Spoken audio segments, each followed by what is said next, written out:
శ్రీమాత్రే నమః. అందరికి నమస్కారం అండి. ఈరోజు మనము సింహరాశి వారి యొక్క జాతక ఫలితాల గురించి తెలుసుకోబోతున్నాము. సింహరాశి వారికి ఆగస్టు 2 అనగా శనివారం నాడు వీరి యొక్క జాతక ఫలితాల గురించి తెలుసుకోబోతున్నాం. అయితే సింహరాశి వారు ఇప్పుడే కొత్తగా మన ఛానల్ చూస్తున్నారో దయచేసి ఛానల్ సబ్స్క్రైబ్ చేసుకొని వీడియోకి లైక్ చేసి సపోర్ట్ చేయడం మాత్రం మర్చిపోకండి. మరి వీడియోని ఎక్కడ కూడా స్క్రిప్ట్ చేయకుండా చివరి వరకు చూసినట్లయితే మీకైతే పూర్తిగా అర్థమవుతుంది. రేపటి రోజున మీ యొక్క రాశి ఫలితాల ప్రకారము మీకు ఏ విధంగా ఉండబోతుందో తప్పకుండా తెలుసుకుందాము. మరి అంతకన్నా ముందుగా ప్రతి ఒక్కరికి కూడా ఏదో సమస్య ఉంటూనే ఉంటుందండి. సమస్యలు ఎవరంటే ఉండరు కదా.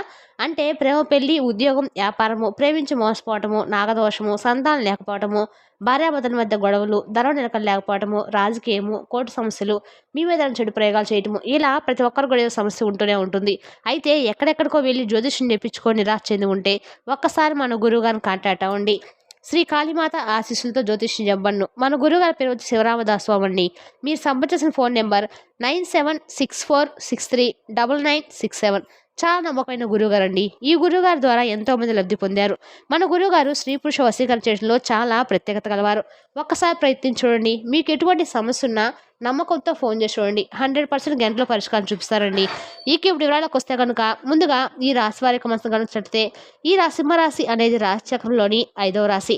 మఘ నక్షత్రము 1, 2, 3, 4 పాదాలు, పుబ్బ నక్షత్రము 2, 3, 4 పాదాలు జన్మించిన వారు, ఉత్తర 1వ పాదంలో జన్మించిన వారు ఈ యొక్క సింహరాశి పరిధిలోకి వస్తారు.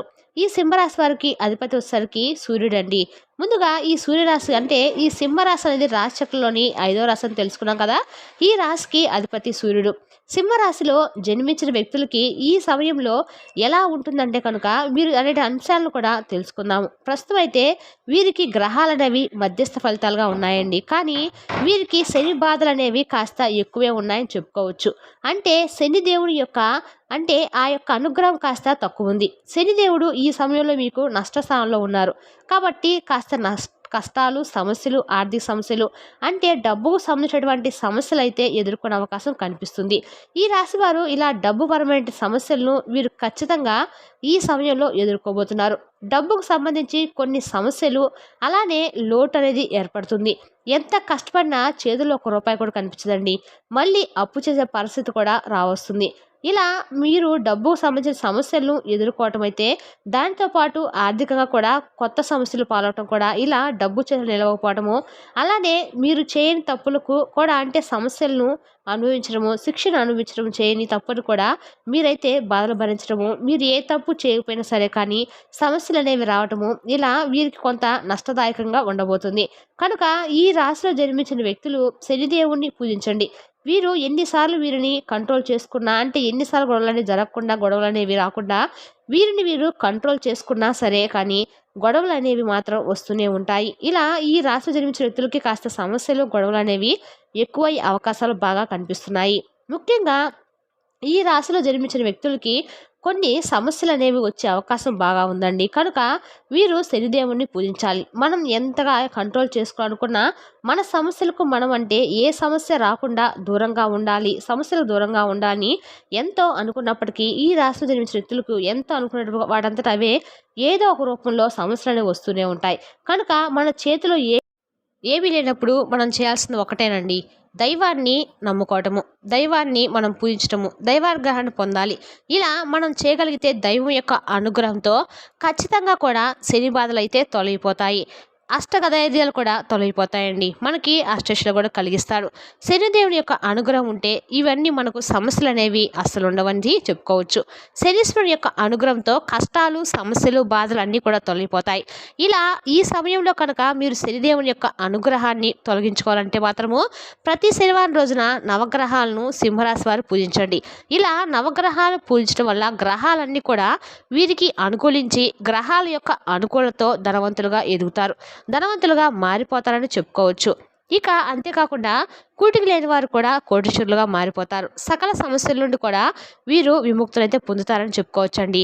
అలానే ఈ రాశిలో జన్మించిన వ్యక్తులు కాస్త మంచి అంటే లాభదాయకమైనటువంటి పనులు చేయండి. ఈ సమయంలో పెట్టుబడి పెట్టి జోలికి మాత్రము అస్సలు వెళ్ళకండి.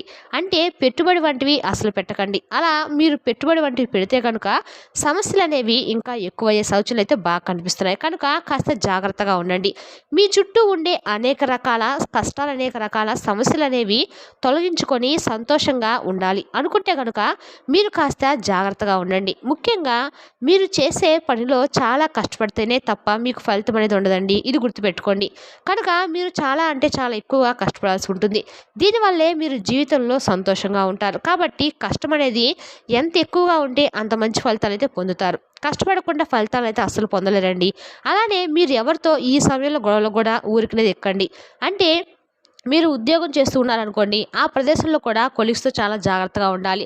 కొలీగ్స్‌తో కావచ్చు, అలానే మీ చుట్టూ ఉండేవారితో కొంతమంది వ్యక్తులతో కూడా చాలా వరకు జాగ్రత్తగా ఉండడం అయితే మంచిదని తెలుసుకోండి. అప్పుడే మీకు సమస్యలనేవి తొలగిపోతాయి. ముఖ్యంగా చూసుకున్నట్లయితే సమస్యల నుండి విముక్తిని తప్పకుండా పొందుతారు. ఆర్థికపరమైన కష్టాల సమస్యలు కూడా తొలగిపోతాయి. అలానే మీరు గొడవలకు వెళ్ళకుండా మీ పని మీరు చేసుకుంటూ మీ యొక్క ఆరోగ్యాన్ని కాపాడుకోవాలి. ఆరోగ్యంగా ఉండటానికి ప్రయత్నించండి. అప్పుడే మీకు ఉన్నటువంటి సమస్యలనేవి కూడా పూర్తిగా తొలగిపోతాయి. ముఖ్యంగా మీ చుట్టూ ఏవైతే అంటే సమస్యలు ఉన్నాయనుకుంటూ ఉంటారో వాటిని చాలా తెలివితో పరిష్కరించుకోండి. అప్పుడే మీ యొక్క సమస్యలు అనేవి ఖచ్చితంగా అయితే తిరిగిపోతాయండి. అందువల్ల మీరు మీ జీవితంలో ఎదగాలి అనుకున్నా, జీవితంలో మంచిగా సాధించాలి అనుకున్నా కూడా కష్టమైనా సరే కానీ కాస్త లేట్ అయినా పర్వాలేదనుకోండి. మళ్ళీ మళ్ళీ ఆ పనిని నీట్‌గా చేయాలంటే మళ్ళీ చేసినా పర్వాలేదు కానీ నీట్‌గా మాత్రం చేయాలి. మీరు చేయటం వల్ల సమస్యలనేవి ఉండవండి. అవి చెప్పుకోవచ్చు. ఇలా మీరు చాలా సంతోషంగా ఉండగలుగుతారు. ఇక అంతేకాకుండా ఎంత కష్టమైనా అలానే మీరు ఏదైనా ఒక పనిని చేస్తున్నారంటే ఖచ్చితంగా కూడా ఆ పనికి సంబంధించి పూర్తి క్లారిటీతో చేయండి. అలానే మీరు ఏదైనా బిజినెస్ కానీ, వ్యాపారం కానీ మొదలు పెడుతూ ఉన్నప్పుడు మాత్రము మీరు చాలా అంటే చాలా జాగ్రత్తగా ఉండాలి. ఎందుకంటే అనుభవం లేకుండా మాత్రము ఏ పనిని చేయకండి. అలా అనుభవం లేకుండా మీరు ఏదైనా పని చేస్తే గనుక ఆ పనిలో కూడా మీకు ఫలితం అనేది ఉండదనమాట. కాబట్టి ఈ ఒక్క విషయంలో కూడా మీరు చాలా జాగ్రత్తగా అయితే ఉండండి. అనుభవంతో పనులనేవి చేయడానికి ప్రయత్నించండి. అలానే మీ యొక్క రాశిలో అంటే సింహరాశిలో శనిదేవుడు ఈ సమయంలో సరైన దిశలో లేకపోవటం వల్ల శని ప్రభావాలు కాస్త ఎక్కువగా అయితే ఉండటం వల్ల మీకు సమస్యలు అనేవి ఎక్కువగా రాబోతున్నాయి. కాబట్టి జాగ్రత్తగా ఉండండి. ఇక ఈ యొక్క సింహరాశి జన్మించిన వ్యక్తులు శనిదేవుని ఆరాధన వీలైనంత వరకు కూడా చేస్తూ ఉండండి. శనిదేవుని ఆరాధించడం వల్ల కష్టాల సమస్యలు అయితే తొలగిపోతాయండి. శనిదేవుణ్ణి ఈ సమయంలో పూజిస్తే కనుక మీకు చాలా వరకు కూడా అనుగ్రహం కలుగుతుంది. అలాగే వెంకటేశ్వర స్వామివారిని కూడా పూజించండి. శని దోషాలు అనేవి తొలగిపోతాయని గుర్తుపెట్టుకోండి. అంతేకాకుండా ఈ సింహరాశిలో జన్మించిన వ్యక్తులు ప్రస్తుతం అయితే అనుకూలమైనటువంటి పరిస్థితులు పొందాలనుకున్నా, అనుకూలమైనటువంటి మంచి అంటే ఫలితాలను పొందాలన్నా మీకు అనుభవంతో ఏ పనైనా చేయండి. అనుభవం లేకపోతే మాత్రం ఏ పని కూడా చేయకండి. ఈ విషయం మాత్రం గుర్తుపెట్టుకోండి. ఈ రేపటి రోజున మీకు ముఖ్యంగా శనిదేవుని యొక్క అనుగ్రహం అనేది లేకపోవడం వల్ల కష్టాలు అనేవి ఎక్కువగా ఉండబోతున్నాయని తెలుసుకోండి. కాబట్టి చాలా జాగ్రత్తగా ఉండండి. ఈ రేపటి రోజున మీరు ఎంత జాగ్రత్తగా ఉంటే అంత మంచి ఫలితాలు అయితే మీకు ఖచ్చితంగా దక్కుతాయండి.